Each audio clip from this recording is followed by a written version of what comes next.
નમસ્કાર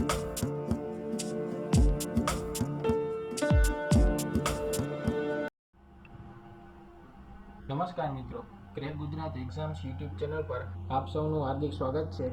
આજના વિડીયોમાં આપણે શાળાઓ ક્યારે ખુલશે અને શાળાઓ ખુલ્યા પછી પરીક્ષાનું આયોજન કઈ રીતે થવાનું છે એ બધી જ માહિતી મેળવવાના છીએ। તો આ વિડીયો તમારા માટે ખૂબ જ ઉપયોગી હશે, એના માટે અંત સુધી આ વિડીયો જોશો।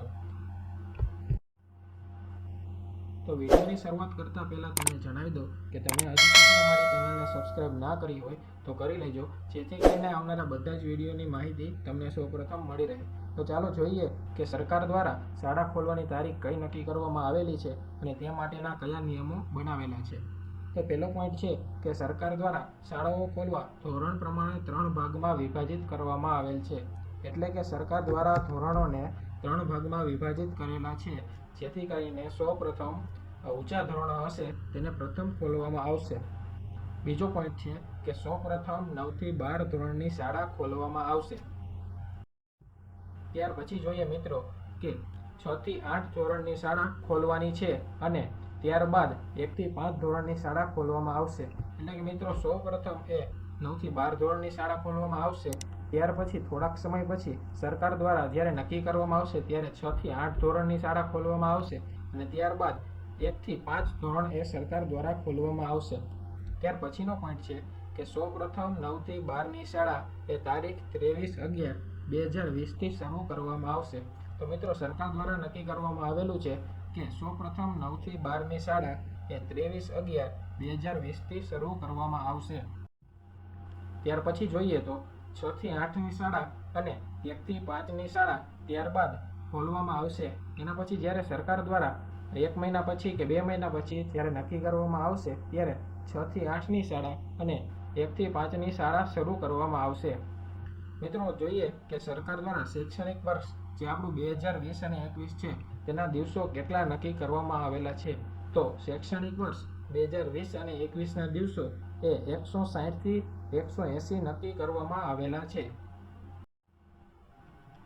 ત્યાર પછી જોઈએ વિદ્યાર્થી મિત્રો કે શાળા શરૂ થયા પછી સરકાર જાહેર રજાની બાબતે શું વિચારી રહી છે કે જ્યારથી શાળા શરૂ થશે ત્યારથી જાહેર રજા એક પણ નહીં આપવામાં આવે અને રવિવારમાં મહિનાના 2 રવિવારની રજા આપવામાં આવશે।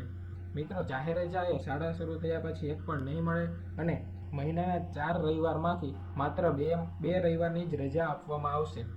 ત્યાર પછીનો પોઈન્ટ છે કે શાળાનો સમય એ 2 વિભાગમાં વિભાજિત કરી દેવામાં આવેલો છે। એટલે કે મિત્રો શાળા સવારની અને સાંજમાં બે રીતે વિભાજિત કરેલી હશે, જેથી કરીને બધા જ વિદ્યાર્થીઓ એકસાથે એકઠા ન થાય। ત્યાર પછીનો પોઈન્ટ છે કે સરકાર તરફથી શાળા શરૂ થતાં SOP જાહેર કરવામાં આવશે, જેનું ચુસ્તપણે પાલન કરવાનું રહેશે। એટલે કે મિત્રો શાળા શરૂ થતાં સરકાર તરફથી જે SOP જાહેર કરવામાં આવશે તેનું ચુસ્તપણે શાળાએ અને વિદ્યાર્થીઓએ પણ પાલન કરવાનું રહેશે। શાળા શરૂ થતાં જે 3 વાર શાળાકીય પરીક્ષા લેવાતી જે હવે 2 વાર જ લેવામાં આવશે। એટલે કે મિત્રો વર્ષ દરમિયાન 3 વાર શાળાકીય પરીક્ષા લેવામાં આવતી, પ્રથમ, દ્વિતીય અને તૃતીય, જે હવે 2 વાર જ લેવામાં આવશે। એટલે કે દ્વિતીય અને તૃતીય પરીક્ષા જ લેવામાં આવશે। ત્યાર પછીનો પોઈન્ટ છે કે શાળા શરૂ થતાં દ્વિતીય અને તૃતીય વાર્ષિક પરીક્ષા લેવાની રહેશે। એટલે કે મિત્રો 9 થી 12 ધોરણ ચાલુ કરવામાં આવશે તો 10મા ધોરણ અને 12મા ધોરણ વાળાને તો બોર્ડની પરીક્ષા હશે, પરંતુ 9મું ધોરણ અને 11મા ધોરણ વાળાને તૃતીય પરીક્ષા હશે, તો એ લોકોને દ્વિતીય અને તૃતીય એમ બંને પરીક્ષા આપવાની રહેશે। જ્યારે 10મા અને 12મા ધોરણ વાળાને દ્વિતીય પરીક્ષા આપવાની રહેશે અને જ્યારે ફાઇનલ પરીક્ષા એ બોર્ડની પછી આપવાની રહેશે। તૃતીય વાર્ષિક પરીક્ષા જાન્યુઆરીના અંતમાં કે ફેબ્રુઆરીના પહેલા અઠવાડિયામાં યોજાય તેમ વિચારણા ચાલી રહી છે।